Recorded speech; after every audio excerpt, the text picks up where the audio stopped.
Hare Krishna. I'd like to extend a very warm welcome to all of you who've joined us through the platforms of Zoom and YouTube for this third session of the Gita Essence series, covering all the 18 chapters of Bhagavad Gita in 18 days. It is very encouraging to see such consistent, overwhelming response in Zoom, even before the start time. Thank you very much for your enthusiasm.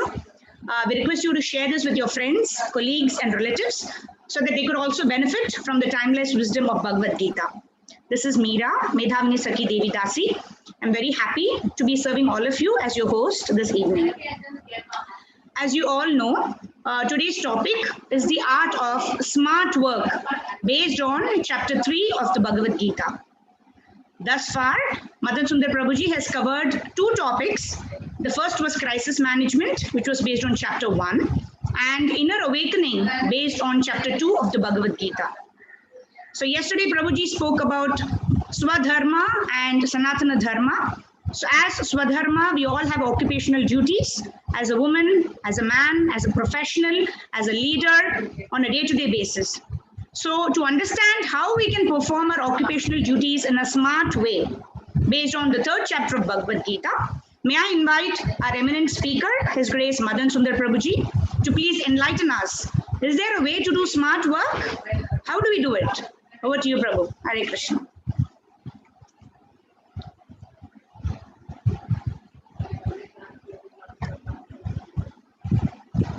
Am I audible? Yes, Prabhuji. There's a lot of background noise. Can we just see that? Or maybe you can mute everyone on the Zoom, please. Okay. So we have a full house on Zoom today. Thank you for your enthusiasm. Hare Krishna. We can mute. Somehow air is coming from behind. All right. Hare Krishna. So once again, we welcome you all for this series titled as Gita Essence. We are on the third episode today. Before I begin, I'll offer a quick prayer and then we'll begin with our today's topic. Is sound okay? All right.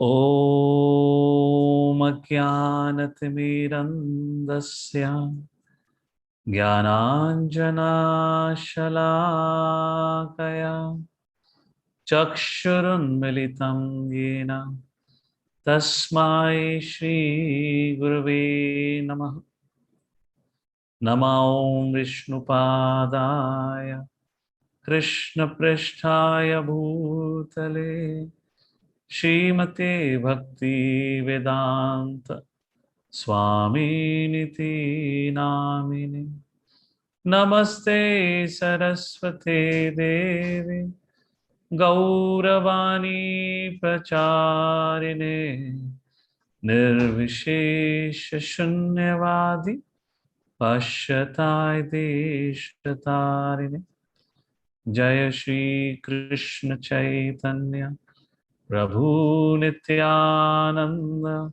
Shri Advaita Gadadhar Shrivasadi Gau Bhakta Vrinda Hare Krishna Krishna Krishna Hare Hare Hare Rama Rama Rama Hare Hare. So Hare Krishna, we welcome you all once again. Also welcome to our host, Mother Medhavni, for this particular session of today's. So the Gita Essence series. Yesterday, we had discussed on the topic of inner awakening. That was the episode 2, based on the chapter 2 of Bhagavad Gita. In this particular topic, yesterday we discussed about 3 key subject matters. In other words, the chapter 2 of Bhagavad Gita highlights 3 key subjects.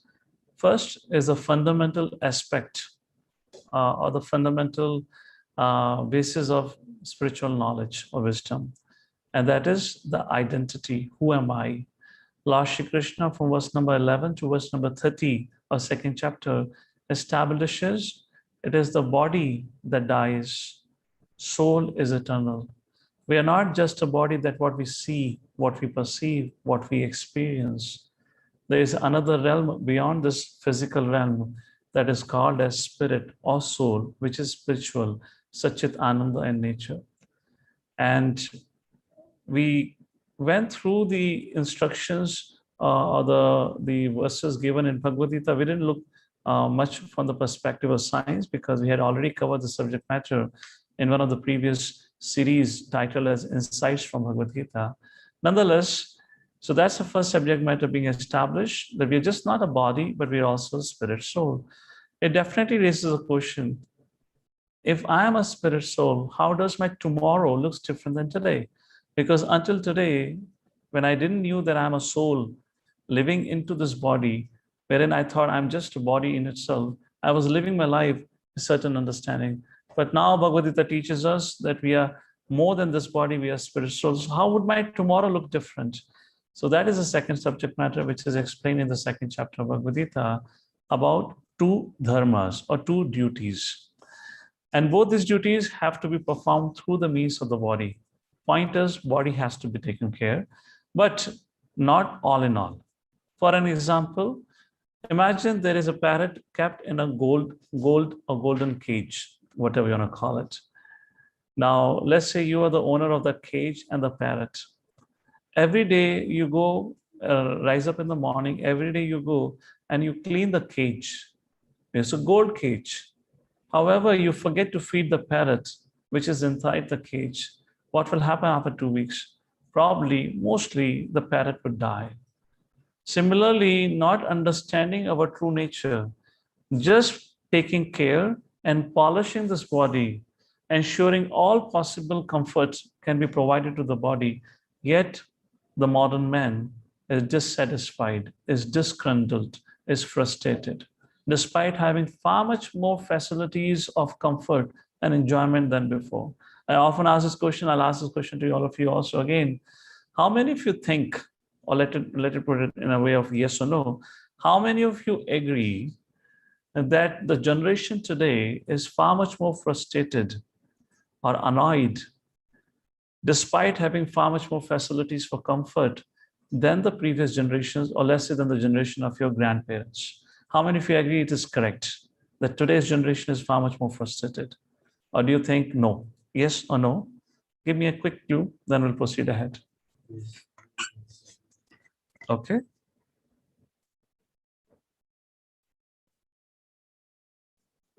It raises a simple question. What our material advancement have given to us probably has given us more suffering and more frustration, because that's what we have today rather than being happy. Although the advertisement is all about happiness, but none of us are happy. Anyways, coming back again to the subject matter of Bhagavad Gita, the two duties. So we are body as well as beyond this body, we are a spirit soul being put into the body, and we have to function through this body to accomplish and realize or undergo inner awakening, to realize I am a spirit soul. And so does every living entity is a spirit soul. So Lord Shri Krishna explains, to realize this, to experience the presence of soul, to develop the vision to see the soul, we have to perform two duties, not one duty. One duty that we all are aware of, that we all have been taking care and performing is Swadharma, which means our occupational duties. All of you are working. Some of you are not working, maybe a homemaker, that's also work. In other words, everyone is doing something, contributing to some extent to the society for their own well-being and well-being of the society. So Swadharma, to some extent, we all are doing. That's also not exactly Swadharma, but we are doing whatever it is, fine. Apart from Swadharma, Krishna introduces the subject matter of Nitya Dharma, our responsibility towards the eternal relationship that we have towards the Supreme Personality of Godhead. So like we take care of Swadharma, similarly, we need to take care of our spiritual needs or the spiritual life. For an instance, in the modern time, in fact, everyone is very conscious of their physical well-being. Yes or no? Let me give you an example. If you have ever traveled by a train and there is a platform, and if you have to get down on the platform, I don't think so any one of us here would go and drink a tap water from the station? Yes or no? All of us would look for Bisleri if we are thirsty. Why? Because we are very conscious of physical well-being. We know the this tap water could be dirty and it could affect my health. So that way, people are health conscious, the food conscious, the calorie conscious, the sweet conscious and whatnot. People are conscious of the health ultimately for the physical well-being. But hardly anyone is bothered about the spiritual well-being. And because of increasing disconnect as our generation is going on, as we are progressing, more and more we are becoming materialistic, and more we are becoming disconnected from our spiritual identity. Therefore, the individuals are becoming more and more frustrated. So Lord Shri Krishna says, Arjuna, the simple and the easiest method of inner awakening, or to access the higher grace or the supreme grace, is balancing Nitya Dharma with Swadharma.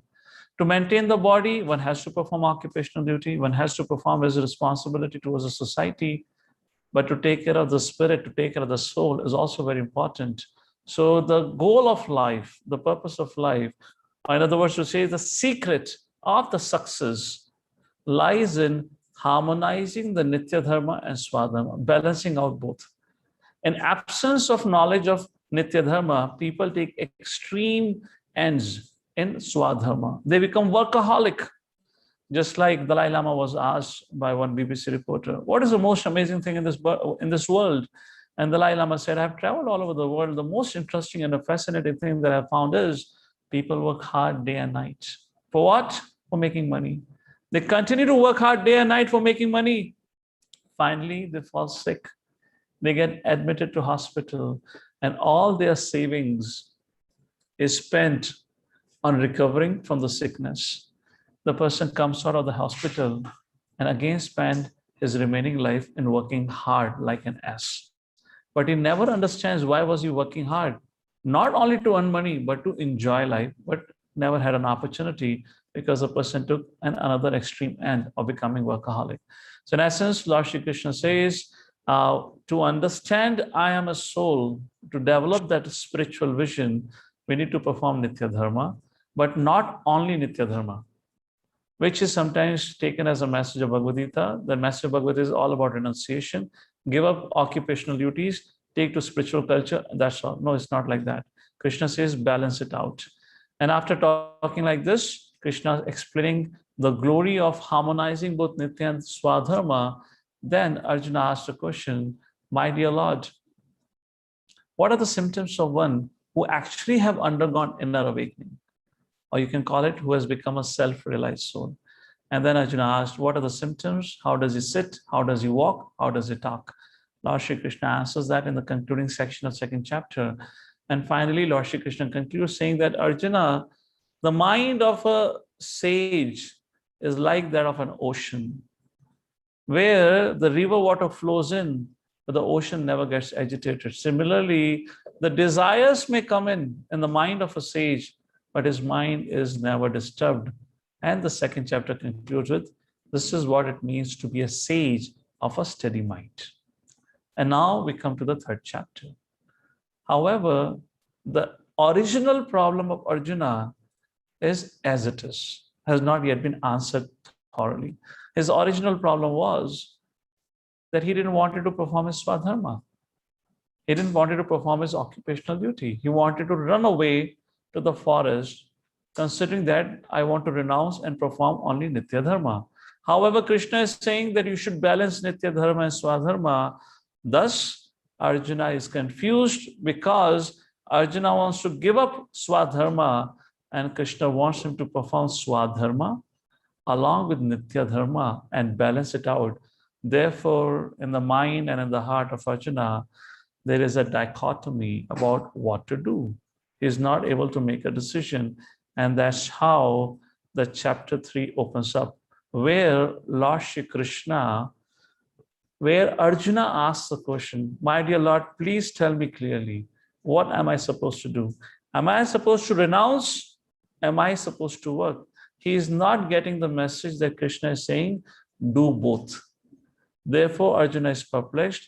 And in this third chapter, a very, very important lesson or teaching is given about how we can transform our work into yoga. And that is why we have titled this topic as Art of Smart Work. Work is an integral part of our life. We cannot take that away. Why? Because it's mandatory, or you want to call it unavoidable, for the senses not to be engaged. Our senses cannot be inactive. Our senses and mind has to be engaged. They have to do something. Therefore, every living entity is bound to do some work. So how do we utilize the work that we do in such a way, or how do we do the work in such a way that we are able to perform our swadharma, yet we are able to perform our nitya dharma? In other words, we are materially successful and we are spiritually progressive, which is the way of, or which is the means or the path of truly becoming happy. And that is what is described in the 3rd chapter of Bhagavad Gita, which is also titled as Karma Yoga. Let's take a look at the acronym for this chapter, which is TREE, T-R-E-E. And let's start with our first section of chapter 3, where T stands for Tyaga. Tyaga, from verse number 1 to 9, where in verse number 1 and 2, Arjuna have put forward a question. And from verse number 3 to verse number 9 of 3rd chapter, Lord Shri Krishna responds or replies to Arjuna's question. So here in this section, question has been raised about renunciation. Should I take to the path of renunciation because that seems far better? Because if I don't take care of my spiritual life, then I would not be happy. Then what is the use of me engaging in swadharma or occupational duty? So here Krishna explains what actually is renunciation. Just like Arjuna thought spirituality to be a retirement program. He thought to become retired from active life, give up everything, go to the forest, and adopt the means of asceticism.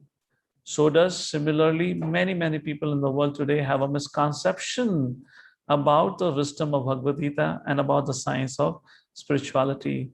Such people believe that Bhagavad Gita is about leaving, L-E-A-V-I-N-G, but it's not about leaving.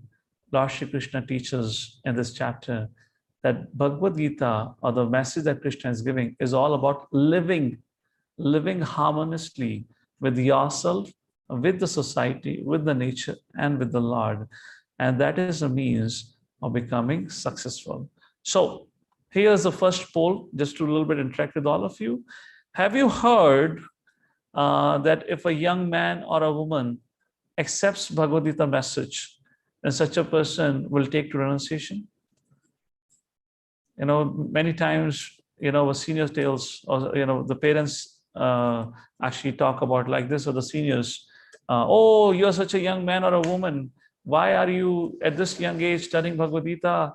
This is meant, it will create a spirit of renunciation, and the young man and woman will become a sannyasi. So this is a retirement program. Enjoy your life until the age of 60. When you retire, when you become toothless, eyeless, boneless, hairless, nothing is left, then you can think about spiritual life. How many of you have heard it? Yes, no, not sure. Or you're wondering what kind of question am I asking? Can I have a quick response? What's going on here?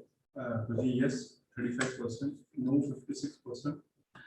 Oh, okay, great. So we have a good audience who are, sometimes it is said ignorance is bliss. So that's good not to know about this fact. Okay, fine. All right, at least let me ask a second question to you. Is whatever you know of Bhagavad Gita, I don't know what exactly you know about Bhagavad Gita, but whatever you know about Bhagavad Gita, is the message of Bhagavad Gita all about renunciation or becoming sannyasi? Yes or no? This is another big misnomer about Bhagavad Gita. People say, oh, if you read Bhagavad Gita or study Bhagavad Gita, my son or daughter will become sannyasi or sannyasin. So what's your thought on that? Is the message of Bhagavad Gita? If you are not sure about it, you say not sure. If you think that is what you have heard about it, say yes. If not, no. All right. So here, renunciation of work is what is being raised. A question is raised by Arjuna. So Lord Shri Krishna here from verse number 3 onwards explains, Arjuna, Bhagavad Gita, or the message of Bhagavad Gita is about living responsibly and performing one's duties with detachment. I'll explain about what detachment means in a short while. And that is a means of leading a happy life. Thus, in this chapter, Lord Shri Krishna offers a profound insight on how to properly utilize the God-given gifts for one's overall well-being. And then Lord Shri Krishna begins to speak from text number 5, that why a person should not prematurely renounce. Everyone is forced to act according to their psychophysical nature, which means according to guna and karma, and to artificially give up work, swadharma. Such a person would end up becoming a pretender. Before we talk about what is pretender, what was the result of the last poll? I hope you're able to post the questions on the YouTube also. Yes. Can I know? Last poll is no 92%. Message of Bhagavad, great. That's a correct answer. Message of Bhagavad is not about. I mean, I don't have a means to ask you what is a message of Bhagavad according to you, but at least hopefully you have a clear understanding. So let's take a look. So Krishna says, Arjuna, we should not artificially give up, otherwise the person becomes a pretender. What is the definition of pretender? Karmendriyani samyamya ya aste manasa smaran indriyarthan vimudhatma mithyacharasa uchyate. In other words, externally, such a person, such a yogi or spiritualist or whatever you want to call him or her, externally is refraining senses or restricting senses from enjoyment. But within the mind, one is constantly contemplating on enjoying or exploiting the world. Krishna calls such a person, such a yogi, to be a pretender. There's no point of it, because right now one is not pure enough. One's consciousness has not got purified enough to follow the path of renunciation. Better for one to perform swadharma, engage in occupational duty, accordingly follow the practice of spiritual culture, which is what Krishna is recommending to Arjuna. Therefore, Arjuna, you should not renounce, because I am not really confident that you are right now capable of renouncing. You are a Kshatriya. You are born to rule. You are a warrior. When you go to the forest, take a dress of a sadhu. If tomorrow somebody would challenge you to fight, or somebody would misbehave with you, because Kshatriyas cannot tolerate such kind of behavior, Arjuna, your spirit of Kshatriya would come forward and would force you to fight with that person. Right now, therefore, you're not ready for the path of renunciation. Therefore, you should try to balance both. Perform your occupational duty. You are a Kshatriya, stay back in the battlefield and fight for the sake of dharma. And this is what becomes your Nitya Dharma if you do it as a matter of duty for Supreme Lord. We'll talk about what that means, is how to, convert our work or transform our work into yoga. So that is what Lord Shri Krishna explains here. Don't be a pretender. So what is the definition of renunciation then? Lord Krishna says renunciation is not about giving up work. Definition of renunciation is far much more deeper than giving up external sense engagements. Krishna says actual definition of renunciation is to give up the desire to enjoy the results of our work. I'll say that again. The real renunciation is to give up the desire to enjoy the results of our work. Isn't that a very difficult thing? Whatever we do, we become very much attached to the results that are produced from our action. Why? Because I am the doer. Everyone thinks I am the doer, and therefore it becomes very, very difficult for people to give up the attachment to the results. Therefore, Lord Shri Krishna explains the science of karma yoga, which means converting your karma into yoga. The swadharma becomes nitya dharma.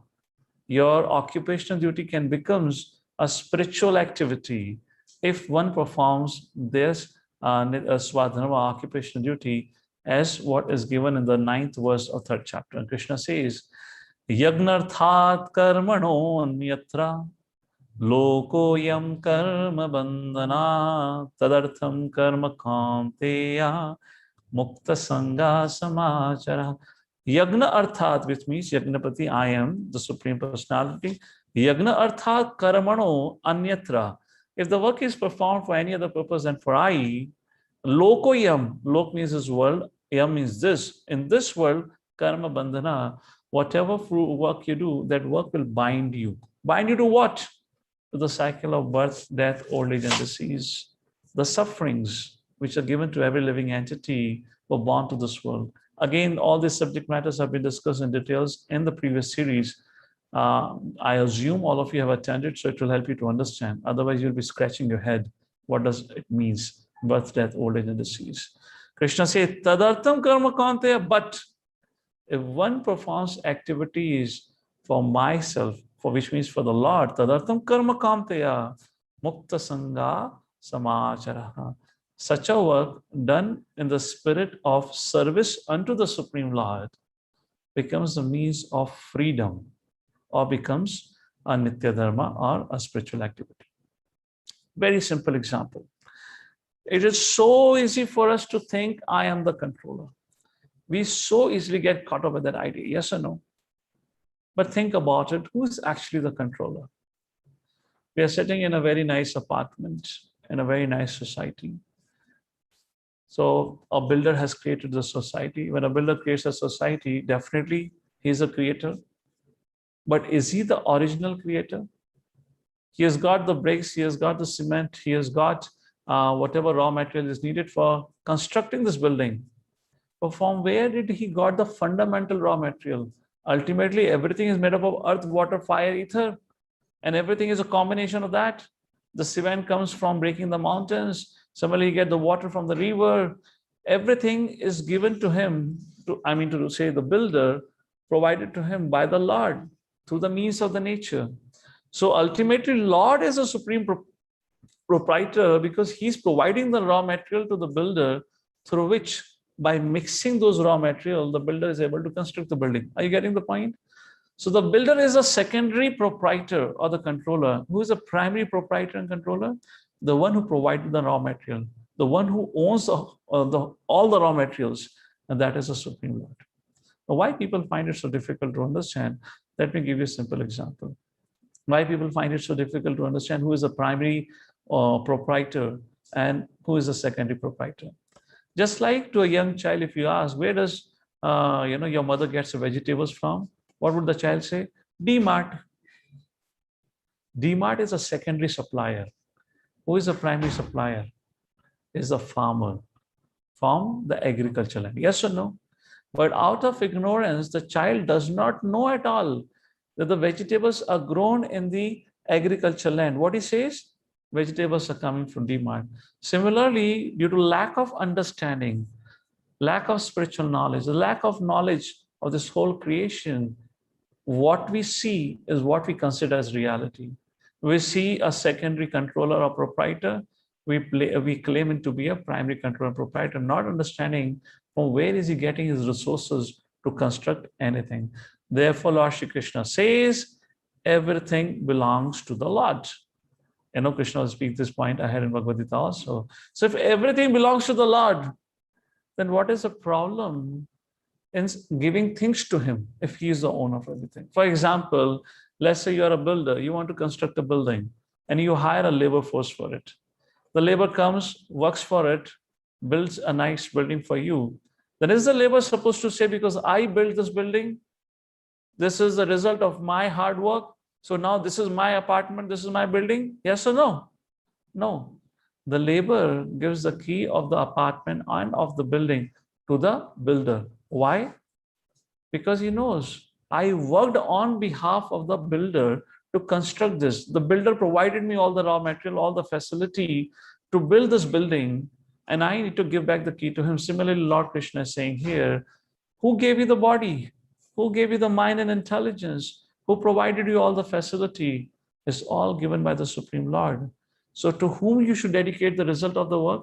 Just like the labor dedicate the result of his work, which means the building, to the builder. Similarly, Krishna is saying, so does everyone should dedicate the result of their hard work, which could be possession, which could be knowledge, which could be wealth, which could be name, fame, recognition. Whatever we earn by our hard labor or work, it belongs to whom? It belongs to the Lord. Just like if you're a scientist working in a company, When you get hired for a job of a scientist, at the time of hiring, they say they make you sign an agreement, which means whatever research you do while doing your professional duty here would be the property of the company. I again repeat that. Whatever research you may do, research is done by you. You have created something, but to whom it belongs? It belongs to the company, because on behalf of the company, or the company gave you the facility to do that research. So result belongs to whom? To the company. Similarly, Lord Shri Krishna says, work done as a sacrifice for Vishnu has to be performed. Otherwise, work causes bandage in the material world. In other words, when we don't give up or utilize the result of our work in the service of the Supreme Lord, who is the supreme controller, proprietor, and enjoyer, then we become a thief. Just like the laborer, after building the building, after constructing the building, runs away with the key of the apartment, or does not gives the key of the apartment or the building to the builder. What do you expect builder will do? File a case, criminal case? Similarly, the scientist does the research, but he wants to claim his research and do not want to give his proprietary right to the company. Company would file a complaint, and so does suffering happens in the life. That is what Lord Shri Krishna is speaking about it. And that is the art of smart work. To understand to whom does the result belongs, on whose behalf am I performing the activity, who is the actual owner, who is the actual proprietor. And that is what Lord Shri Krishna is teaching here through this chapter. Arjuna, you think that the result will be yours. You think you are the fighter, but understand that you are fighting on my behalf. Understand why this battlefield is happening. This battlefield is being orchestrated by my desire to establish dharma, and you are an instrument. You're like a laborer in the construction of a building where you have to go and do your part. Somebody does painting, somebody does plumbing, somebody does electrical fitting. So you have a role in the construction of the building. Building is not yours. Whose it is? It is mine. So now, because you have been hired for plumbing, you cannot say you will not do plumbing. You have been hired to fight. You have to fight. You cannot run away. So don't be attached to the result, because result doesn't belong to you. You're fighting on my behalf. You're constructing on my behalf, which means the builder telling to the labor, you're constructing on my behalf. Ultimately, responsibility is mine. Therefore, Krishna says, when you work on my behalf, I become responsible for all the good and bad you do. You don't have to worry about sinful reaction. And that is the key of the smart work, which is being explained in this very, very important chapter of third chapter of Bhagavad Gita. To put it in a nutshell, Karma Yoga can be put into two words: dutiful, where we are consciously performing our duties, and simultaneously detached, not from the duty, from the results, because results belongs to the Supreme Lord. So Arjuna thought about it, and then he reflected, and he thought, my dear Lord, what about those people who cannot perform Karma Yoga, which means those who cannot take to this art of smart work? How can they advance? Lord Shri Krishna says, yes, correct. To work without selfish motivation is undoubtedly an advanced stage of spiritual realization. In our day-to-day activity, again, going back to the example of a laborer and a builder, for a laborer to give the result of his hard work, which means the construction of a building, is pretty easy to give it to the owner, because he knows that's a culture established. But right now, we are in ignorance of our spiritual reality. So how do we actually realize that everything belongs to the Lord? We are working on behalf of the Lord. The facilities are provided by the Lord. That requires little spiritual awakening and advancement. Therefore, Arjuna began to ponder how to perform our duty without selfish motivation. If somebody is not able to do so, what is a means of his spiritual advancement or advancement in his life? So here I have a quick poll for all of you. To work without selfish motivation, what do you think? I'm saying to work without selfish motivation is undoubtedly an advanced stage. Yes or no? It means person must be spiritually advanced to be able to perform his work, yet be detached from the results. So think about, is it yes, no, or not sure? So what does Krishna talks about next? That brings us to the second section of this very interesting chapter of Bhagavad Gita, third chapter, about how a person can make step-by-step advancement if he's not able to use the result of his work in the service of the Lord. And that is called as rungs on the yoga ladder. So Krishna introduces a concept of yoga ladder. First of all, what is the meaning of word yoga? Yoga means to connect with the Supreme Lord. Karma yoga means through the means of swadharma to connect with the Supreme Lord. That is what means yoga or karma yoga. Through the activities, sense engagements to connect with the Supreme Lord is what karma yoga. So when we are not yet qualified for karma yoga, what can we do? Then Krishna speaks about different gradations of this yoga ladder. And the very first step, not a first step, the stepping stone to the yoga ladder is karma kanda. What is karma kanda? This is the lowest level, which is actually the stepping stone to the yoga ladder. Here, a person performs activities for enjoying the results, but does it in a regulated fashion as per the dictations and directions of the Vedic scriptures, does not break any rules and regulations, does not engage in sinful activities. He follows religious observances, and therefore gradually such a person gets purified by regulated sense gratification.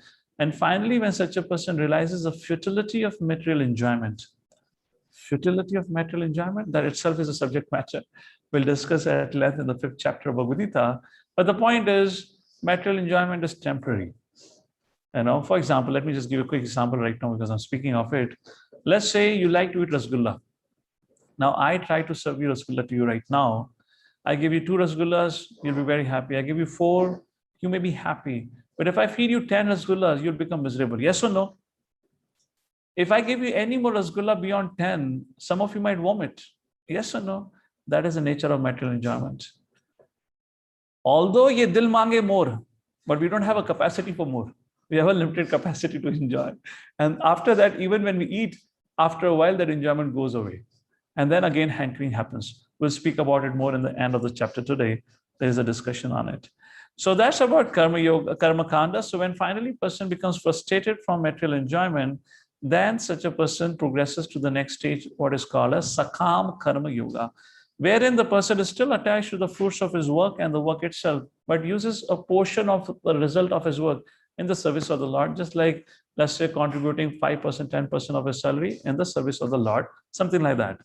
Finally, person continues like this, performing some service. At least he's giving certain portion of his hard-earned wealth, hard-earned labor in the service of the Lord. Gradually, he becomes purified from the selfish motivation, and then he progresses to the next stage called as Nishkam Karma Yoga, where now he has become detached from the fruits. In other words, he's serving for the Lord, but he's attached to the kind of work he wants to do. So here a person is in the consciousness of simple living and high thinking. So those who progresses to this level of consciousness, their mind becomes very peaceful and they're happy in their life. But yet they're still attached to the type of work they want. They cannot do every kind of service, but the result are for the Lord. When a person engages in his life like this, gradually becomes further purified, and then he moves forward ahead to what is called as next stage in the yoga ladder, Jnana Yoga, wherein at this stage his mind has become freed from desires for sense gratification or enjoyment of the senses. So now he can sit and read scriptures for long, and this is a path of renunciation, where he now renounces, goes to the forest, can live a simple life. And that is what is a stage of Jnana Yoga, because his mind is not distracted by all kinds of material desires. He is detached both from the fruits and the type of work. And after a prolonged practice of Jnana Yoga, then he comes to the next stage, what is called as Ashtanga Yoga, where he has gained a good amount of control both on his mind and senses, and now he can meditate on the Supreme Lord.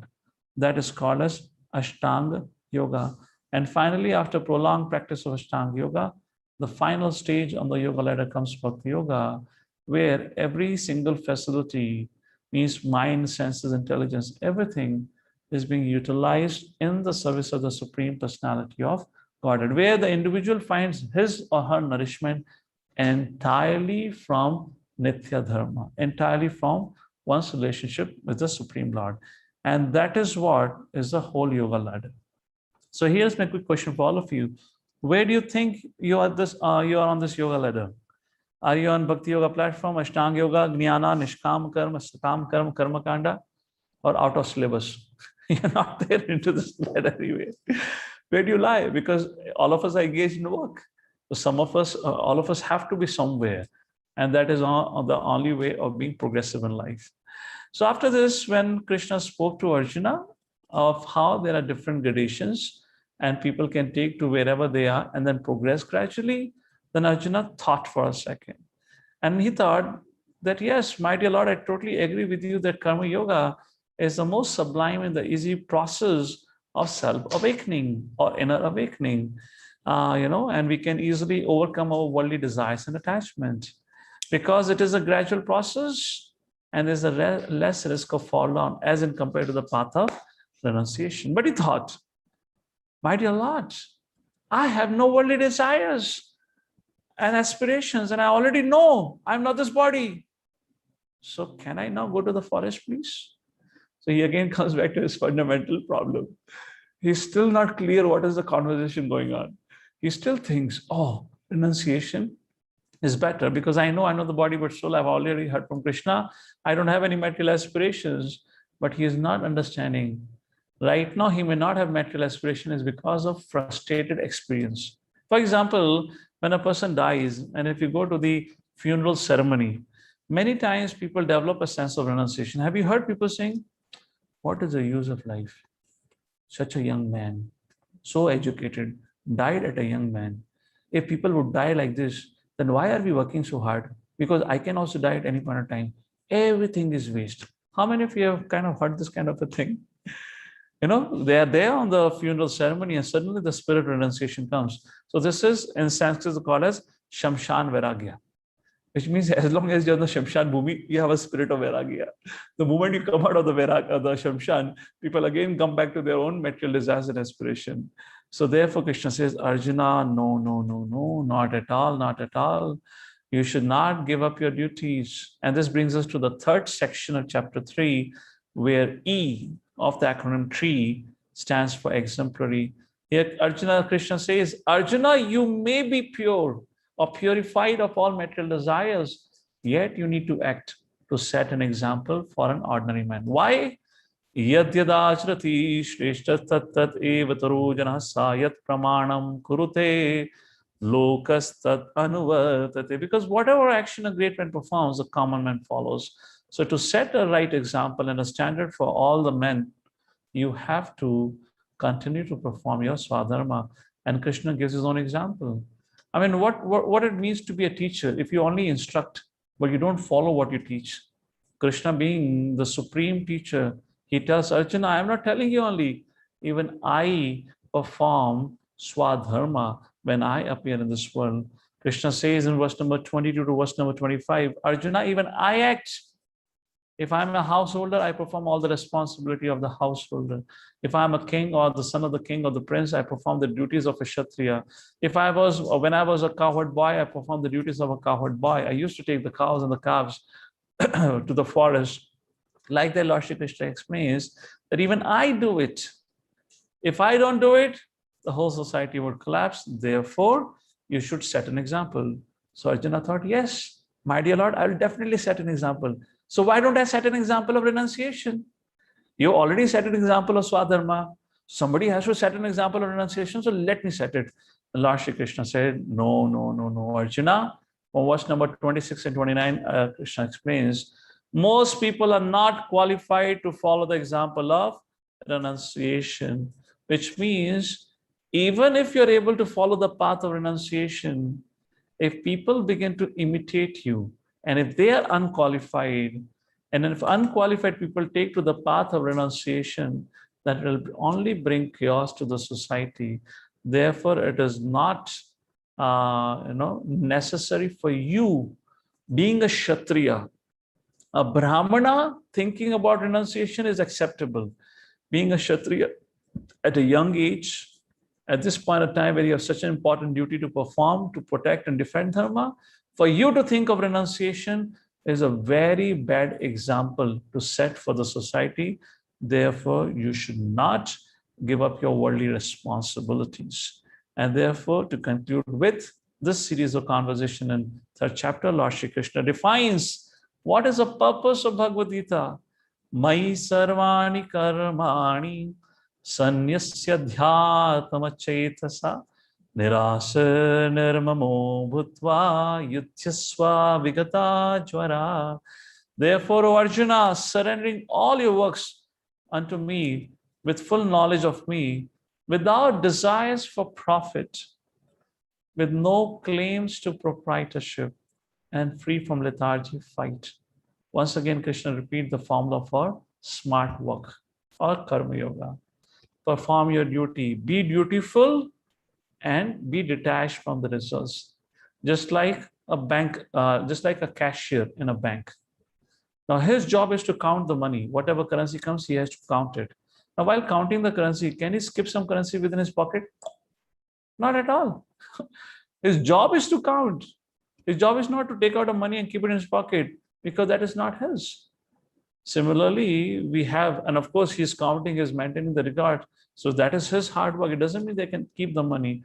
Similarly, we have to understand that we are not the actual beneficiaries of the result of our hard work, because whatever we are able to do is all by the grace of the Lord.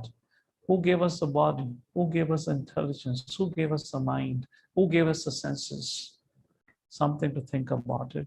And whoever has given the facility, certainly the result of all those usage of that facility should also belong to him. And that is a science of karma yoga. It's getting warm. So why perform your prescribed duty and not others is being described now in the 35th verse, where Krishna says, Arjuna, to conclude this whole series of discussion, it is very important for everyone to perform their own duty rather than accepting the dharma or a duty of someone else. Why? First of all, steadiness. If you do what you're meant to do, it will bring steadiness. Just like, look into this construction of the body. A hand has a particular purpose to fulfill. Imagine if the hand takes the role of a feet and a person begins to walk on his feet. Would it be steady platform or unsteady? And that is the meaning of steadiness. Do what you're intent to do or meant to do according to guna and karma. That brings steadiness in one's own life. And therefore, a person, when he does what he's meant to do, he is not looking so much for a shift of job or profession. Why people are looking so much for shift of job and profession? Rather than walking on their feet, they're walking on their hand. You got the point? Which means what they're doing something which they were not supposed to do. Second thing, social organization. It maintains the harmony in the society. It's not that everyone is trying to copycat others' profession. For social organization, you need a mercantile class, you need a labor class, you need a teacher, you need a doctor, you need all different kinds of profession, and different people have different propensities. And finally, natural pushing. So if you like to do something and then you do it, nobody needs to inspire you. Yes or no? But if you do only for the sake of earning money, then money inspires you, promotion inspires you. Therefore, in previous ages, Brahmanas could do their duties of deity worship, of education, of Ayurveda, of giving advice without charging a fees. They could survive on whatever, that you can say the student or the client would like to give to the Brahmana out of their own sweet will. And they were totally happy, because to work, to serve in that fashion was their natural pushing. Like this, Lord Krishna concludes the subject matter here. He didn't conclude, but he has actually answered thoroughly what Arjuna should be doing. At this point of time, after hearing this very practical and logical process of karma yoga, Arjuna kind of became convinced of what he should be doing. He regained his determination and enthusiasm to fight. But as experienced teachers, it becomes difficult to sustain enthusiasm and determination after some time. Here is another poll for all of you. Have you experienced that once in a while we get inspired by some wisdom message? However, after a while, we fail to practice it into our life. We hear something, some wisdom message or snippet, we like it, we are inspired by it. For example, let's say getting up early in the morning, and you understand the benefits of it. For the next 2 days, maybe you're able to get up early in the morning. From third day onward, everything goes on to a toss. How many of you have experienced that it's difficult to maintain steadiness? It becomes very easy to become unsteady. Yes or no? Therefore, Arjuna now asks a very, very important question to Arjuna, very relevant and practical to all our lives. Even though I know the best course of action, but what is it that impels me time and again to act improperly and against my good intelligence? So here we come to the last section of the third chapter, where E of the acronym TREE, the last E, stands for enemy of the soul. Here, Lord Shri Krishna talks about, what makes us unsteady in our journey. During our stay in this world, somehow other people become our enemy, but they remain enemy for a short while. After death, nobody remembers. But here in that section, Krishna is talking about eternal enemy, enemy which continues behind us life after life. And who is that eternal enemy? Let us rephrase or paraphrase Arjuna's question to understand what actually Arjuna is trying to ask here. And I'm giving a case study of a smoker. So paraphrasing Arjuna in a case of a smoker. When a smoker knows the dangers of smoking to his health, he's been diagnosed by the doctor, has decided not to smoke again, but still he smokes and then regrets. What power forces him to do so, although he does not want to do it? What's the result of the previous poll? It is 94% yes. So everyone is almost agreeing. Are you publishing the results also? Okay. So in case if I miss out, so all of you at least are able to see what's the result. So 94% are saying yes. Actually, it's very difficult to maintain steadiness. And that's what a kind of a question we are paraphrasing here. So how many of you have experienced, another poll, how many of you have experienced similar helpless situation in your life, which Arjuna is, what we are paraphrasing here? In a case of a smoker, he knows it's extremely dangerous for me to smoke any other cigarette.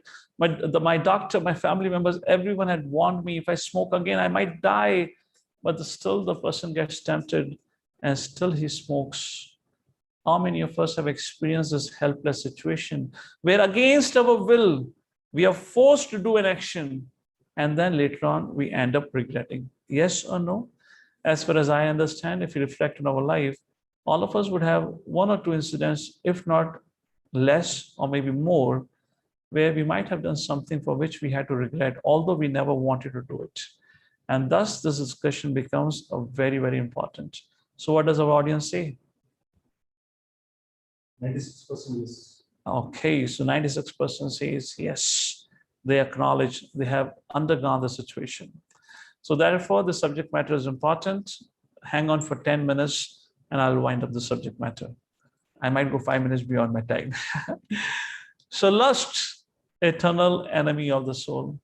Lord Shri Krishna defines this force which is pushing a person to go against his will. Krishna says, Kama esha, Krodha esha, Rajoguna samudbhavaha, Mahashano mahapapma, Vidhi enam hiverinam. This is the 37th verse. Krishna responding to the question raised by Arjuna in 36th verse. Arjuna, indeed, it is kama, lust, followed up by his younger brother Anuj, that is Krodha. And they both are born of passion, mode of passion. Mahashano, very destructive. Mahapapma, very sinful. Vidyanam hi vairinam, and is the greatest enemy of the soul.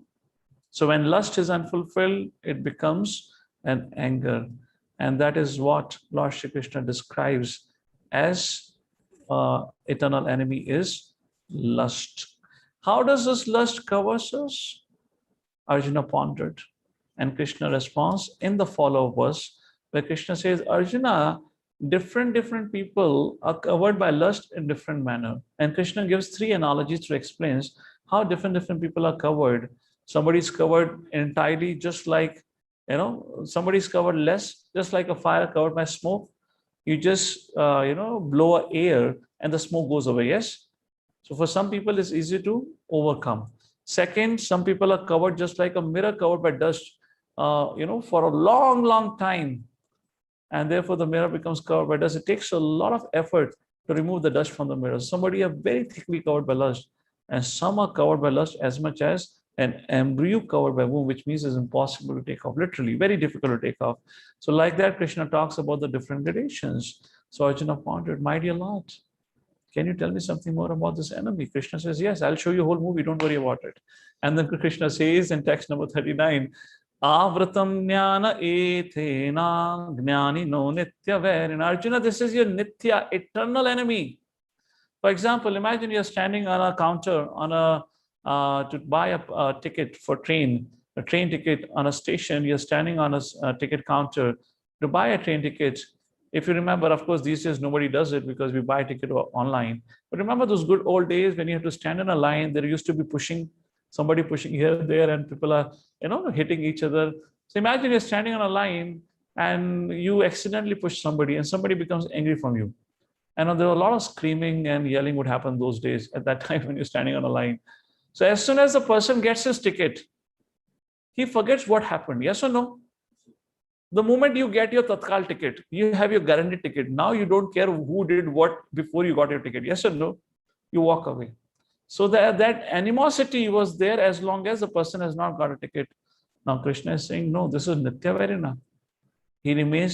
He's your eternal enemy. For example, let's say somebody gives a supari on your name. Not Pan Parag, not that supari, Bombay. I'm talking about Bombay Bhasha, the slang. Somebody gives a supari on your name. So there is a person chasing after you day after day, week after week, month after month, year after year, looking for an opportunity to shoot you. So that enemy also would not chase after you after this life. Yes or no? Krishna says there is far greater enemy, which he calls as lust, who chases after us life after life. And that Krishna defines as Nitya Vairina. Kama Rupena. And what is that? That is Kama. Dushpurena Nalena Cha. And it is very, very difficult to satisfy. It is never satisfied and it is burned like a fire. And that is a point about it. So it is an eternal enemy. We have already explained. It's never satisfied. What it means. For example, imagine you had been longing to purchase a new car. It's the end of 2021. Imagine this is 25th of December 2021. And you go to the Honda City showroom to buy a Honda, or maybe to the Maruti showroom to buy a Swift model. Your dream has come true. Your family along with you are rejoicing that you have purchased a new car. The photos are being published on all your social media accounts with a happy smiling face, and people are liking, yay, you got your dream car finally. And now with a sense of pride and accomplishment, you're driving the cherished car back home, not to Vaikuntha, to your apartment, by the way. And you're driving back to your apartment, and right before you turn towards your apartment, on the road to your apartment, right at the corner of the road, there's a big billboard, and it says, "आ रहा है 2022 में Swift का नया model with 15% discount." How many of you feel a sense of pinching? Wish I could have waited for just one more week. I would have got a new model, yes or no? And that is what it means by it is never satisfied. The more you try to fulfill it, the more it burns. And that is why Krishna said, you can never satisfy lust or desires. So how do we deal with lust is the concluding section of this chapter 3. Before I go into that, I just want to a little bit speak more about these desires. Lust is not what we know of lust as in the form of attraction for opposite sex. Lust refers to desires. desires for sense enjoyment. Lust, the sexual attraction is just a subset of it. So when desire is fulfilled, person becomes proud. And then what happens once you become proud? A new desire pops up. Yes or no? How many of you had that experience that you purchased a smartphone which you had been longing for a while? Let's say an iPhone, and you're so happy to get a new iPhone. And after 6 months, Apple launches a new iPhone. And then you look at the advertisement, now you feel like, oh, when can I get rid of this iPhone and get a new iPhone? Yes or no? You know, whatever attraction we had for that thing doesn't last for long. And immediately we develop a new desire to acquire something new. So if your desire is fulfilled, you become proud and the new desire pops up. If your desire is not fulfilled, you become angry. You become envious of those who got it, but you did not get it. But what happens to the desire? Desire remains as it is. And the person continues chasing after desire, which means when the desire is fulfilled, still you have another desire to chase after. If the desire is not fulfilled, yet you have a desire to fulfill and chase after. Therefore, Krishna says, Arjuna, you have to find a means to defeat this whole cycle of desire. Fulfilling and not fulfilling is not the way of living a life. In fact, transcending the desires is the way of life, and that is what is being described in the concluding section of chapter 3, titled as Defeating Lust. In verse number 40 to 43, wherein Arjuna asks, my dear Lord, how do I recognize where does this enemy lives? Where does he reside? Krishna says, Arjuna, Indriyani mano buddhir asyadhishtanam uchyate eter vimohati esha jnanam avratya dehinam. Arjuna, this enemy resides at 3 places: senses, mind, and intelligence. Let me give you a small case study to make this interesting subject matter clear. So what does Krishna explains? Where does the enemy reside? So let me give this example. Imagine you're the chief of Delhi Police, and 2 days from now is 15th of August 2021. A great celebration is about to take place at Red Fort of India. You being the chief of Delhi, or Delhi chief, the police chief, you're sitting in your office, and on your landline, you get a call. You look into the number, and the number is from Pakistan. You pick up the phone. Hello? And from the other side, a very heavy sound comes. हम आ रहे हैं 2 दिन के बाद red fort को उड़ाने के लिए, बचा सकते हो, बचा लो. Dham. And it disconnects a line. Definitely you'll be terrified. The number is from Pakistan, potentially a terrorist must have called in. What do? You become terrified and you decide to call up the army chief. You hand over the case to army chief. You handle it, it's beyond my capacity. You have a far greater resources by your side. Take care of the situation. Army chiefs get involved into the security. And he decides to create a 3-level security model so that the enemy cannot enter. So the 3 gates have been created for anyone to enter to the Red Fort to attend the ceremony, where the first gate, there is a metal detector. If person brings in anything suspicious, that will be detected in the metal detector. If somehow he is able to pass through the metal detector, the second gate is the frisking, where every individual will be personally checked by the security staff. Luggage would be open, the bag would be open, and his body would be checked personally by the security staff. Even if the person is able to pass through the stage or pass through this gate, then you have the third gate, where particularly there is a commander sitting, and he is personally allowing or giving sanction or rejecting. It depends on the decision of the commander to allow this person to enter or not. What do you think? If you have this kind of a security model, there is no chance for the terrorist to enter Red Fort, yes or no? First of all, he will definitely get caught at metal detector. Even if not, when he's frisked, that time the bombs will be detected. Or at last, maybe the commander may identify.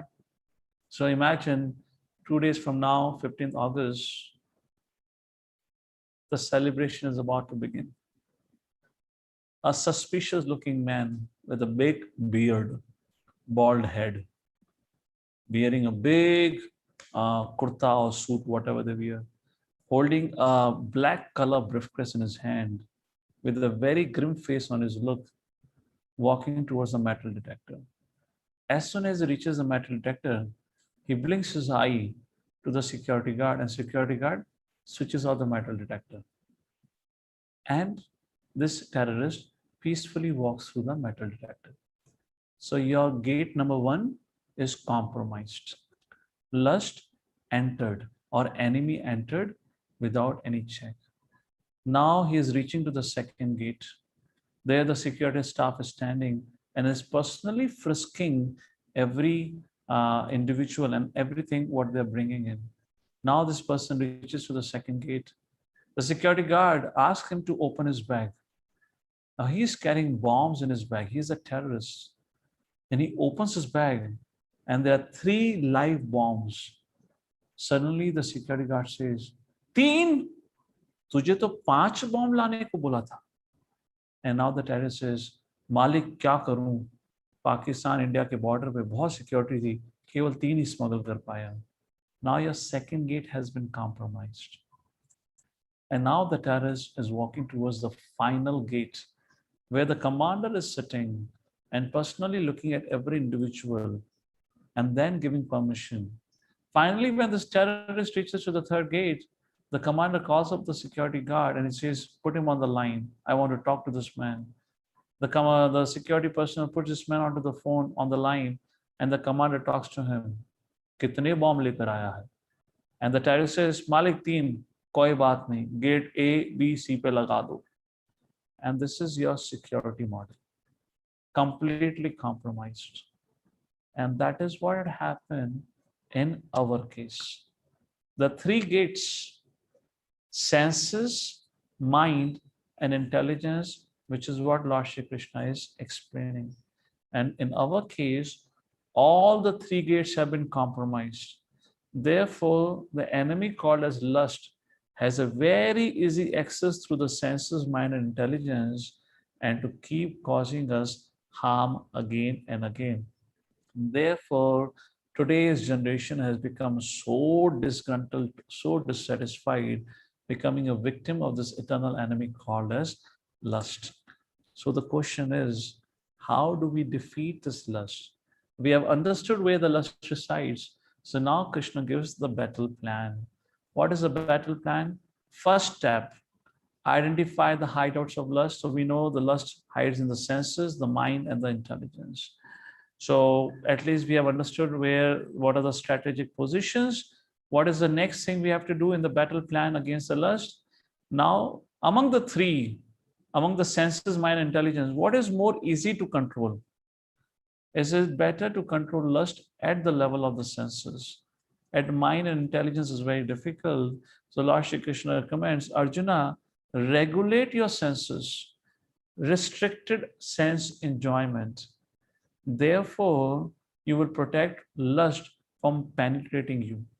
Of the 3, Krishna says, senses are easier, so try to regulate your senses. And finally, the third step, Krishna says, ultimately, your intelligence has to be refined, your intelligence has to become strong. Therefore, knowledge, cultivate transcendental knowledge. Strengthen your intelligence by spiritual wisdom through the means of hearing and reading scriptures like Bhagavad Gita and discussing.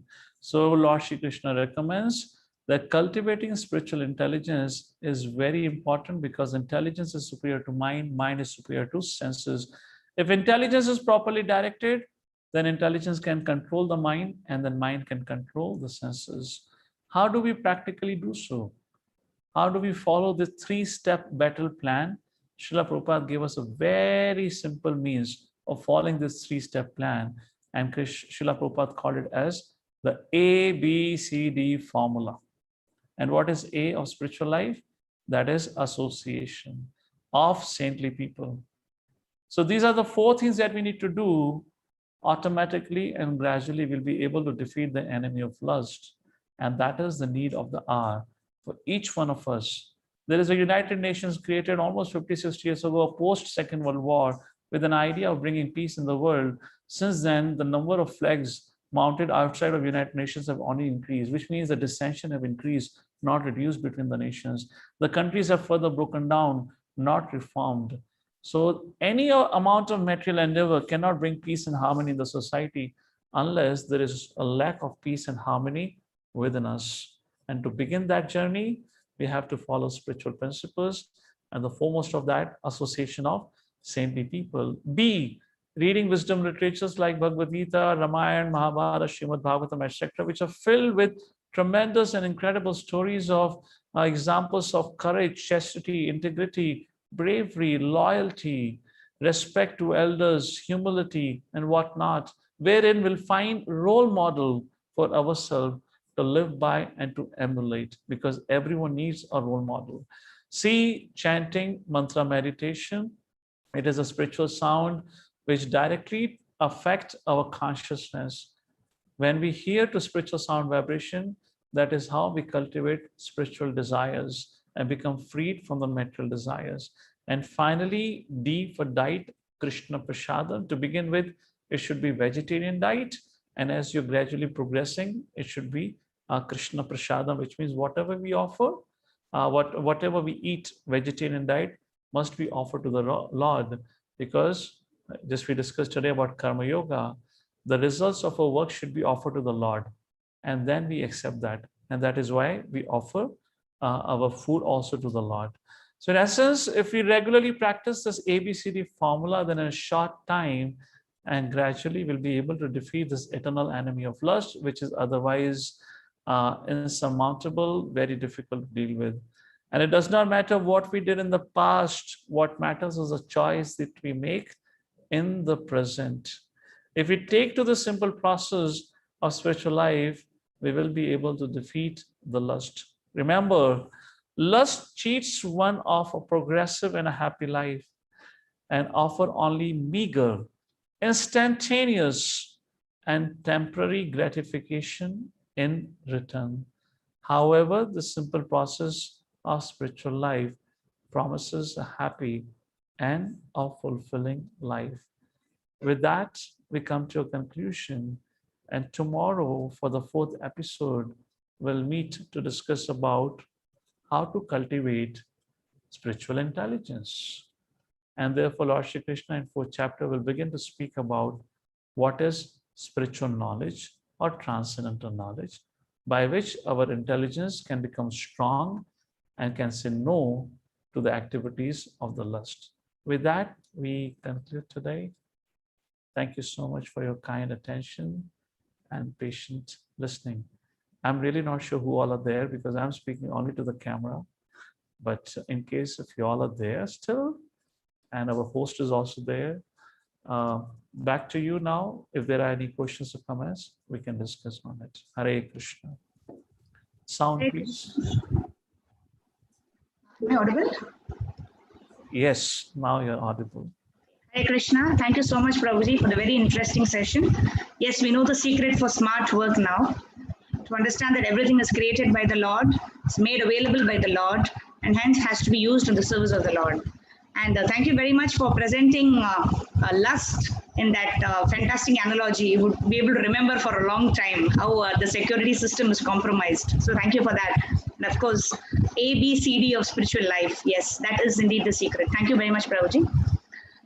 So I hope all of you all enjoyed attending today's session and got the secret for smart work. And we can all start the ABCD of spiritual life. Association of devotees, reading Srila Prabhupada's books, chanting, mantra meditation, and diet, Krishna Prasadam.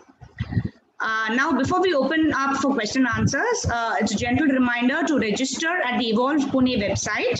The link is provided in the chat of both the YouTube as well as the Zoom. We request you to attempt the quiz. In case you've missed today's session, you could also access the videos in the website and also attempt the quiz to verify your understanding of these important topics. And in case you prepared any notes or key points of the session, you could share it with your group admin, and we shall post them in your in all the groups for everyone's easy reference. So now we start with the question answer session. Our first question is from YouTube. This is from Vasanti ji, what is Naimitya Karma? What is what? Naimitya Karma. Well, we'll correct. N-I-M-I-T-H-Y-A. Yeah. Yes, yes. Well, we'll speak about it when we come to the 5th chapter. But right now, I guess we'll keep our discussion pertaining to the two kind of dharmas that we've discussed about: Nitya Dharma and Swadharma.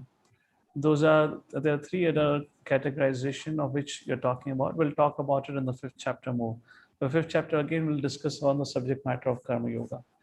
So we'll go back to any questions directly related to the session today. Yeah. Hare Krishna. Hare Krishna. We request the participants in Zoom, if you would like to directly ask your question to His Grace Madan Sundar Prabhuji, you can raise your hand and switch on your camera. And yeah, I can see 3 hands up.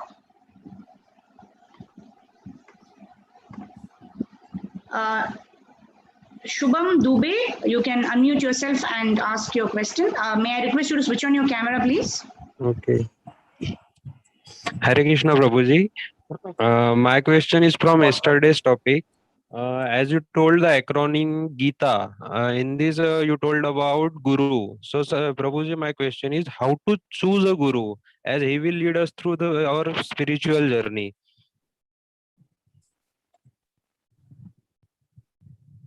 Wonderful question. How to find or how to select a Guru? In a spiritual journey, there is a Vedic reference where it is mentioned. It is the Supreme Lord Krishna who brings us closer to Guru, helps us find a genuine Guru, and it is that Guru who connects us back to the Supreme Lord. In general, first of all, we should cultivate a sincere desire to seek out a bona fide Guru. Second thing, we need to understand the qualities of such bona fide Guru, what that Guru means. For that, we have to read texts like Bhagavad Gita. We'll be discussing about the qualities of Guru in the 4th chapter as well as in the later on chapters where Krishna will talk about the qualities. And not only that, we discussed already in the 2nd chapter also, who is a self-realized person? Isn't it the symptoms of self-realized person? How does he respond? How does he talk? How does he walk? How does he sit, etc., etc. So these are the things that actually the knowledge of these qualities is what, first of all, we need to know about it. And that is what we have to look into a person who we want to accept as a Guru. First thing. Second thing, that Guru has to be part of a bona fide parampara. Just like we have IITs in India, which are very reputed universities, acknowledged, acclaimed worldwide. So if anything, any other university gets affiliated, now there are many other IITs which have opened up in India. They also get acknowledged to be part of or to be as good as IIT because they're part of IIT branch of or series of colleges. Similarly, we have to, whenever we accept somebody as a Guru, we have to understand from where did this disciplic line started? Because once again, this will be a subject matter of discussion tomorrow, where Krishna will talk about the importance of searching out a bona fide Guru. So we need to understand who is the Guru of that Guru, and ultimately from where this whole disciplic line started. So traditionally, there are 4 disciplic successions of bona fide Guru Parampara. All of them were initiated or started by Lord Shri Krishna. When Lord Shri Krishna instructed Brahma, from there it became Brahma Madhava Gaudiya Parampara. When Lord Shri Krishna instructed 4 Kumaras, that became 4 Kumar or Kumar Samprada. When Lord Shri Krishna instructed Lord Shiva, that became Rudra Samprada. And when Lord Shri Krishna instructed Mother Lakshmi, and when Lakshmi instructed down the line, it became Shri Samprada. So like that, there are 4 bona fide paramparas originating directly from the Supreme Personality of Godhead. And within that, if you find a Guru, that is the first qualification of a bona fide Guru. And then you have to look at his individual qualities as described in the scriptures. All right, Shubham?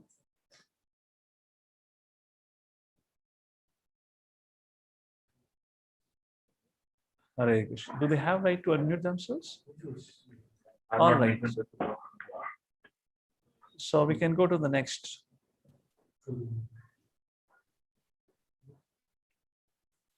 Yeah, and I'll raise a feedback to Ariman. I don't know whether it will come or no. but I have little hope. So everyone has got muted here.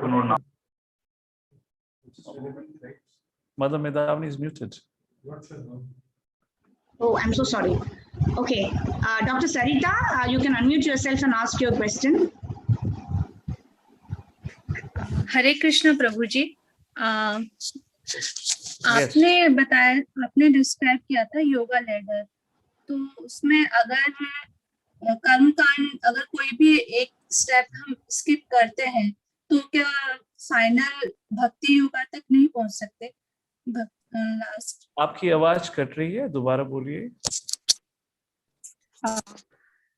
अभी आ रही है प्रभु जी? आपने बोला yoga ladder के बारे में, तो उसमें अगर कोई भी एक स्टेप अगर हम नहीं करते, जैसे कर्म कांड नहीं किया या फिर निष्काम कर्म योग नहीं किया, तो क्या हम लास्ट जो है भक्ति योगा उस तक नहीं पहुंच सकते? मतलब No, you can. There is a process of gradual advancement, or else if one is fortunate to get a bona fide guru who can give you direct access to Bhakti Yoga, then you can directly reach to the platform Bhakti Yoga. So that is also possible. So Srila Prabhupada called it as, the difference, the prime difference in all these different yoga steps is in Bhakti Yoga, one very clearly knows who is Supreme Personality of Godhead. In Ashtanga Yoga, the person have realized the Paramatma feature of that Supreme Personality. In Jnana Yoga, he is searching out the absolute truth. In Karma Yoga, he knows there is an absolute truth, but he has not yet clear understanding of it. But he understands there is a superior, personality. However, if somebody is fortunate to find a bona fide guru who is able to teach him and instruct him, like Bhagavad Gita 4th chapter 34th verse says, Tadvidi pranipatena pari prashnena sevya upadekshanti te jnanam jnaninas tattva darshina. Which means one should approach a bona fide guru, ask inquiry, make an inquiry to him. Such a person who is tattva darshina, tattva means truth, who has taken darshan of truth, which means who has seen the absolute truth, can give you access to the absolute truth. So it's all a subject matter of finding a genuine guru. If we have a guru who is tattva darshina, who has seen the absolute truth, he can show you absolute truth, he can give you the wisdom of Bhakti Yoga, and so that you can practice Bhakti Yoga directly. But it all begins with accepting a guru.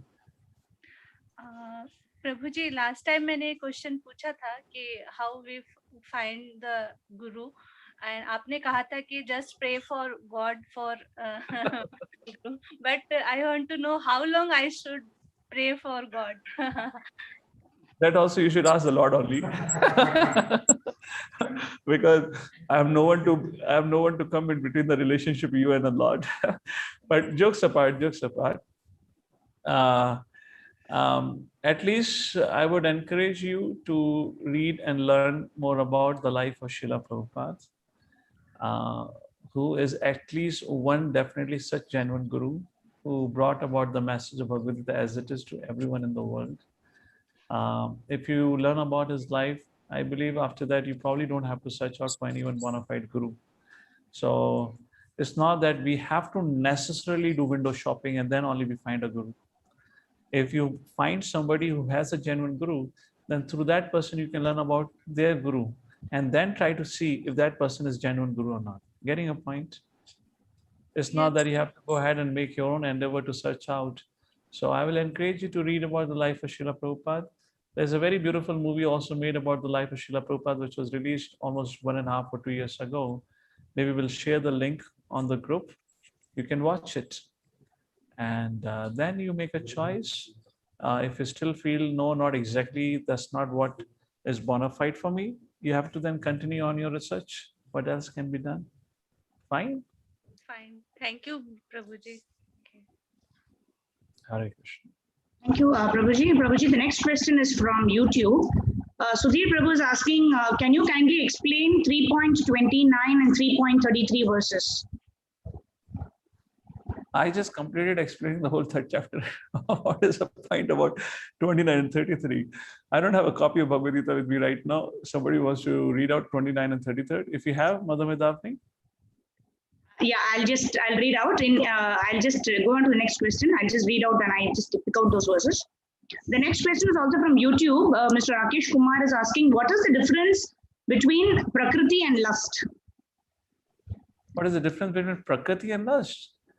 Prakriti refers to, you can say, there is a concept in Sanskrit or Vedic text of Purusha and Prakriti, which is elaborated and discussed in the 13th chapter of Bhagavad Gita also. Purush means enjoyer, Prakriti means being enjoyed. Lust refers to material desires. So I said there is no correlation between Prakriti and Kama or lust. It's a different subject matter altogether. So Purush means enjoyer and Prakriti means that gets enjoyed. And once again, Kama refers to or lust refers to material desires like that. This subject matter will be again taken in depth in the 13th chapter when we come and talk about who are we? Are we Purusha or are we Prakriti? At a material level, with the bodily identification, there is a male and female.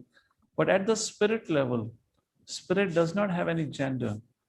Lord Shri Krishna in 2nd chapter doesn't talk about there is a female spirit, a soul, or there is a male soul. Soul is a soul. Now question comes, is this soul Purusha or Prakriti? That will hang on, we'll wait for further chapters. At that time we'll see. Okay? Yeah, thank you, Prabhuji. So 3.29, just reading out the translation, it says, bewildered by the modes of material nature, the ignorant fully engage themselves in material activities and become attached. But the wise should not unsettle them, although these duties are inferior due to the performer's lack of knowledge.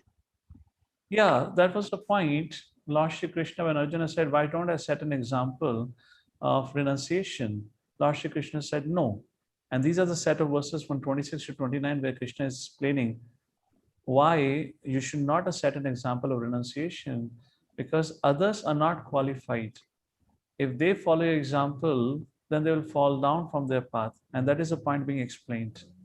Do not try to unsettle those who are not yet qualified for the path that you wish to follow. So that is the one perspective of it. And second is encourage people at their level to follow the path or follow the level that they can. For example, somebody is just like Vedic scriptures. Vedic scriptures do not reject anyone. They offer instructions in such a way that ultimately the consciousness can get elevated. For example, those who are engrossed in eating non-vegetarian, for them, scripture gives an instruction that you should eat once in a month during the night of Amavasya, where a person can kill an animal and eat the flesh. That's a regulation given. And such an act will not be considered a sin for such a person and would help him to gradually move forward. However, if a Brahmana, if he accidentally kills an animal or become the cause of the death of animal, then he gets a serious sin. So you're getting the difference? So for such a person who's too much addicted to eating meat, for him restricted eating of meat is said to be progressive. For those who are already qualified, if they accidentally make a mistake, then for them there is a punishment. So that is a level of understanding we need to have, that not that everyone can follow the path where I am situated. We need to understand the psychophysical nature and the need of an individual and encourage them to align themselves with the rules and regulations of the scriptures. Educate them on the risk of not following the rules and regulations of the Vedic scriptures and inspire them to move forward. That's the point. What about 33rd verse? 33rd verse translation is, even a man of knowledge acts according to his own nature. For everyone follows the nature he has acquired from the three modes. What can repression accomplish? So that's the point. We should not try to perform someone else's duty or neither artificially give up duty. As I said, everyone has to act according to their psychophysical nature. That is what Krishna is telling Arjuna. Arjuna, you want to take a path of a sannyasi, accept renounce order, but that is not the duty meant for you. So you may artificially try to suppress your senses from engaging in according to the, in kind of a dharma that you should be performing, but that will not help you. That will only make you frustrated.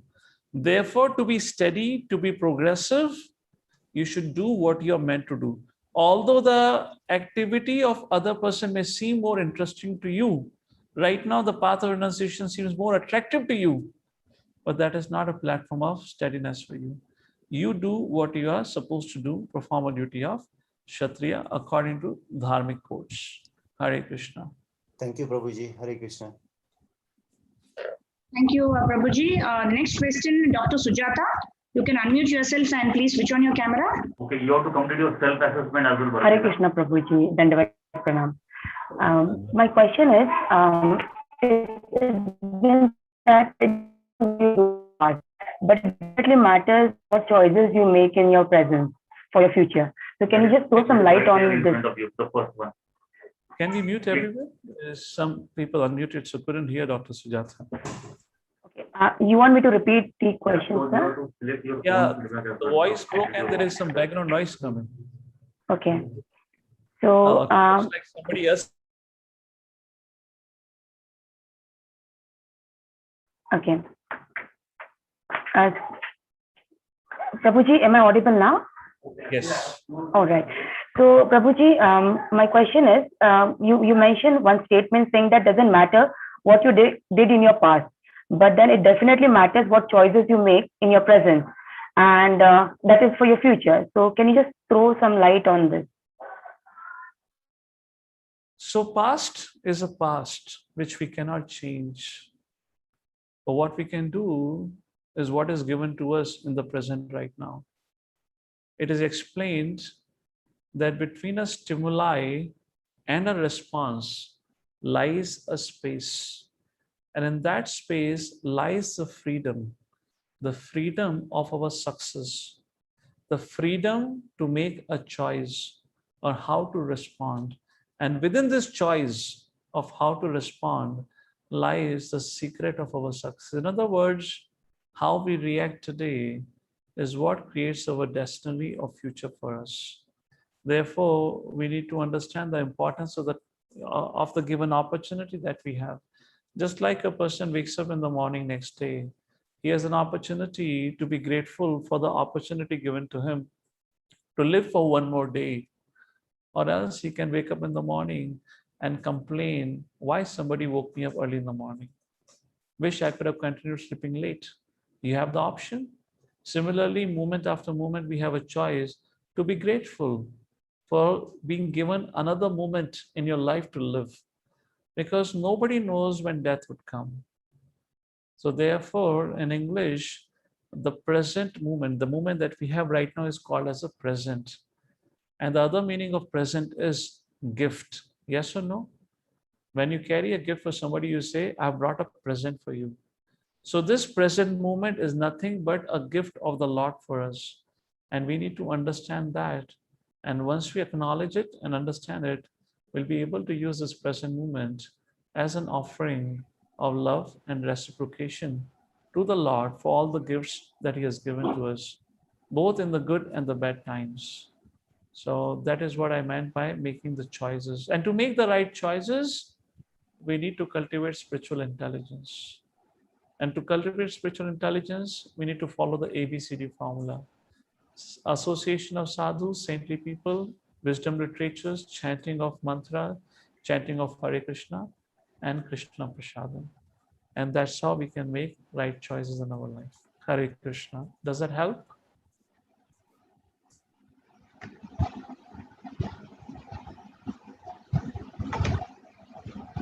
Yeah, Dr. Yes, Prabhuji. Yes, Prabhuji. Thank you so much. Yeah. So, all right, this is 8:35 now. So it's time for us to conclude for today.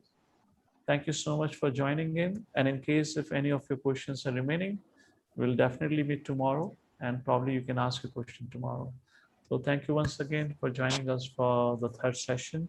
And tomorrow we meet for the fourth episode titled as Transcendental Knowledge, based on the chapter 4 of Bhagavad Gita.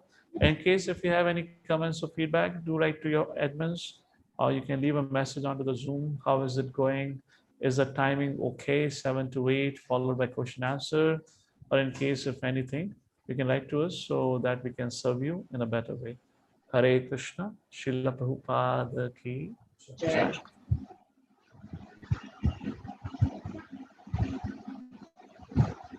Thank you so much, Prabhuji. Sonali I can see your hand raised. So you could either send in your question to me, or you could keep your question, and we would, if this time, we'll ask tomorrow. You could also share it with your group admin, who would also help with the answer by referring it to Madan Sundar Prabhuji. Thank you. So we have about 3-4 questions left, which we would take either tomorrow or whenever time permits. So thank you very much for joining in the session today.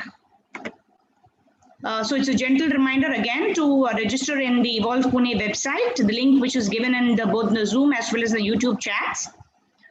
And you could also give in your comments regarding the timings or any changes that you propose to your relevant group admins. So with that, I thank you all for attending the session on Zoom and YouTube. I've made note of the questions which were posted in YouTube and on the Zoom chat. So we'll try to take it as and when time permits, according to the schedule of His Grace Madan Sundar Prabhuji. So thank you for attending the third session. So tomorrow we look forward to meeting you for the fourth topic of the series, which is based on the 4th chapter of the Bhagavad Gita. So until we meet tomorrow, do contemplate on the ABCD, how much we can start. And Shaina ji had asked about recommending a book.